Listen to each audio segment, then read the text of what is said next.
بسم اللہ الرحمن الرحیم۔ مفید الطالبین کا دوسرا باب ہے فی الحکایات والنقلیات، سبق نمبر 6 میں خوش آمدید۔ آج کے سبق کے اندر بھی ہم ایک واقعہ پڑھیں گے جس میں ایک حبشی اپنے جسم کو سفید کرنے کی کوشش کرتا ہے۔ عبارت دیکھ لیں۔ رجل اسود نزع یوما ثیابہ واخذ الثلج واقبل یعرق به جسمه فقیل له لماذا تعرق جسمك بالثلج فقال لعلی ابیض فأتى رجل حکیم وقال له یا هذا لا تتعب نفسك لأنه أن جسمك يسود الثلج وهو لا يرد السواد۔ ترجمہ دیکھ لیں۔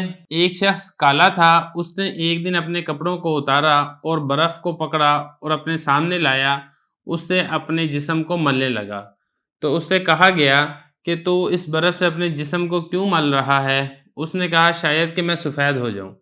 تو ایک حکیم یعنی عقل مند آدمی آیا اور اس نے اس کو کہا اے شخص اپنے آپ کو مت تھکا، اس لیے کہ تیرا جسم وہ برف کو کالا کر دے گا لیکن وہ سیاہی کو نہیں لوٹا سکتا۔ عبارت تو ترجمہ ہو چکا ہے، اب چلتے ہیں تشریح کی طرف۔ تو واقعہ بڑا آسان ہے، اس سے آپ کو معلوم ہو چکا ہوگا کہ ایک کالے رنگ کا شخص تھا، مطلب حبشی تھا۔ اس نے ایک دن کیا کیا کہ اپنی قمیض اتاری ہے اور اس نے برف کا ٹکڑا لیا اور برف کے ٹکڑے سے اپنے جسم کو ملنا شروع ہو گیا۔ تو لوگوں نے اس سے پوچھا کہ بھئی یہ تم کیا کر رہے ہو، برف سے اپنے جسم کو کیوں مل رہے ہو؟ تو اس نے کہا کہ شاید کہ میرا جسم سفید ہو جائے، مطلب یہ کہ برف سفید ہے، میرا جسم کالا ہے، تو سفید چیز کو میں اپنے جسم پر ملوں گا تو ہو سکتا ہے میرے جسم کی سیاہی یہ دور ہو جائے۔ تو وہاں پہ ایک عقل مند شخص تھا، اس نے پھر اس کو سمجھایا کہ اے بھائی تیرا جسم جو کالا ہے وہ تو سفید نہیں ہو سکتا، یہ شاید یہ جو برف ہے یہی کالی نہ ہو جائے۔ تو مطلب کہنے کا یہ ہے کہ ناممکن بات ہے کہ یہ جو برف ہے، برف کے ذریعے سے انسان اپنے جسم کو سفید کر لے، ایسا ممکن نہیں ہے۔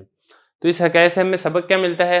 سبق اس حکایت میں یہ ملتا ہے کہ اگر بندہ خود بیوقوف ہو تو اسے چاہیے کہ کسی اور کا مشورہ لے لے، اور انسان اپنی حرکات و افعال کرنے سے پہلے اس میں تھوڑا غور و فکر کر لے کہ ہی میں کوئی ایسا کام تو نہیں کروں گا جس کی وجہ سے مجھے بعد میں پریشانی کا سامنا کرنا پڑے، مجھے بعد میں شرمندہ ہونا پڑے۔ اب جیسے یہ شخص تھا، یہ اچھا بھلا وہاں پہ رہ رہا تھا اور اس نے یہ والی حرکت کی جس کی وجہ سے یہ لوگوں کے مذاق کا نشانہ بڑھ گیا، لوگ ان کا مذاق اڑانے لگ گئے کہ بھئی یہ دیکھو تم کیسی حرکت یہ کر رہے ہو، اور خود اس کے اندر اپنے اندر عقل نہیں تھی، اپنی عقل استعمال کر لیتا یا کسی اور سے مشورہ لے لیتا۔ تو اسی لیے کہا جاتا ہے کہ جو مشورہ ہے یہ نصف عقل ہے۔ تو انسان کو چاہیے کہ اپنے افعال و اعمال میں دوسروں سے، عقل مند لوگوں سے مشورہ لیتا رہے۔ بہرحال اب اس میں کچھ الفاظ دیکھ لیں، پھر انشاءاللہ اس کی ترکیب کرتے ہیں۔ اسود یہ کہتے ہیں سیاہ کو، یہ اسم تفضیل کا صیغہ ہے۔ نزع اس کا مطلب ہوتا ہے اتارنا، کھینچنا۔ ثیاب یا ثوب کی جمع کپڑوں کو کہتے ہیں۔ اخذ یاخذ لینا، پکڑنا۔ ثلج یہ کہتے ہیں برف کو، برف کے اولے کو، برف کے ٹکڑے کو۔ اور اقبل یقبل اقبالا سامنے لے کر آنا۔ یعرق اس کا مطلب ہوتا ہے ملنا، اور جسم ہو اپنے جسم کو وہ برف کے ٹکڑے سے ملنے لگا۔ قیل لہ سے کہا گیا لماذا کیوں بھائی، تعرق تو کیوں مل رہا ہے اپنے جسم کو، بالثلج اس برف کے ٹکڑے سے۔ اس نے کہا لعلی ابیض شاید کہ میں سفید ہو جاؤں۔ ابیض یبیض باب افعلال ہے، یہ اسود یسود کی طرح، واحد متکلم ہے فعل مضارع معلوم سے۔ تو ایک حکمت والا شخص یعنی عقل مند شخص آیا، اس نے کیا کہا لا تتعب، اتعب یتعب اتعاب تھکانا، اپنے آپ کو مت تھکاؤ، اس لیے کہ جو تیرا جسم ہے یسود الثلج کہ تیرے جسم کی قدرتی سیاہی ہے، یہ تو برف کو کالا کر دے گی، تیرا جسم کہاں سے سفید ہوگا؟ تو یہ اس کو کہا عقل مند آدمی نے یسود الثلج کہ تیرا جو جسم ہے وہ برف کو کالا کر دے یہ تو ممکن ہے، لیکن تیری جو سیاہی ہے یہ چلی جائے یہ ممکن نہیں ہے۔ مطلب یہ نہیں تھا کہ برف کالی ہو سکتی ہے، تو صرف ایک بات کو سمجھانے کے لیے ایک تھوڑی سی تشبیہ دی گئی ہے۔ اب چلتے ہیں اس کی ترکیب کی طرح۔ ترکیب اس کی آسان ہے۔ رجل یہ موصوف ہے، اسود اس کی صفت ہے، موصوف صفت مل کر یہ بنے گا مبتدا، اور یہاں سے لے کے نا نزع یوما ثیابہ واخذ الثلج واقبل یعرق به جسمہ، یہ سارا بنے گا اس کی خبر، مبتدا اپنی خبر سے مل کے جملہ اسمیہ خبریہ ہوگا۔ نزع یہ فعل ہے، اس میں ہوا ضمیر بنے گا اس کا فاعل، یومن یہ بنے گا اس کے لیے مفعول فی، اور ثیابہ مضاف مضاف الیہ سے مل کر یہ بنے گا اس کے لیے مفعول بہ۔ تو نزع فعل اپنے فاعل مفعول فی اور مفعول بہ سے مل کر جملہ فعلیہ خبریہ ہو کر معطوف علیہ۔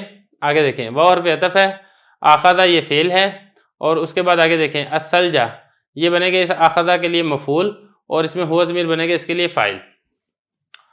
اس کے بعد آپ آگے دیکھیں فعل اپنے فاعل اور مفعول سے مل کر جملہ فعلیہ خبریہ ہو کر معطوف، آگے واو حرف عطف ہے، یہ آگے دوبارہ اسی طریقے سے معطوف ہے۔ اقبل فعل ہے، اس میں ہوا ضمیر بنے گا اس کے لیے فاعل، اور یہ جو ہے نا یا رکو بھی جسم ہو، اس میں دیکھیں یا رکو یہ فعل ہے، اس میں ہوا ضمیر فاعل ہے، بھی جار مجرور مل کر یہ یا رکو کے متعلق ہوگا، اور جسم ہو یہ مضاف مضاف الیہ سے مل کر یہ اسی یا رکو کا بنے گا مفعول، تو فعل فاعل مفعول مل کر جملہ فعلیہ خبریہ۔ اور یہ جو پیچھے ہم نے بنایا تھا نا معطوف علی معطوف، معطوف علی معطوف سے مل کر یہ پھر پورا جملہ عاطفہ ہو کر یہ جو پیچھے رجل اسود مبتدا تھا، اس مبتدا کی بن جائے گا خبر، مبتدا اپنی خبر سے مل کر جملہ اسمیہ خبریہ ہوگا۔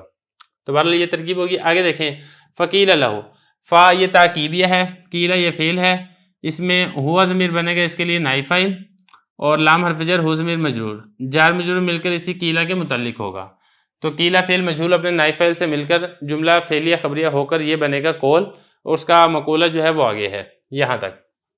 لام حرف جر ہے، میم الف ما اسم موصول ہے، دال الف ذا اس کا صلہ ہے، موصول اپنے صلہ سے مل کر جار کا مجرور، جار مجرور مل کر یہ اسی تعارق فعل کے متعلق ہوگا، تعارق فعل ہے، اس میں انت ضمیر بنے گا اس کے لیے فاعل، جسم کا مضاف مضاف الیہ سے مل کر یہ بنے گا اسی تعارق کے لیے مفعول بھی، اور با حرف جر ہے، ثلج مجرور ہے، جار مجرور مل کر یہ اسی تعارق فعل کے متعلق ہوگا، تو تعارق فعل اپنے فاعل متعلق اور اپنے مفعول فی سے مل کر جملہ فعلیہ خبریہ ہونے کے بعد پھر یہ بن جائے گا اس قول کے لیے مقولہ، تو قول اپنے مقولہ سے مل کر جملہ قولیہ ہوگا۔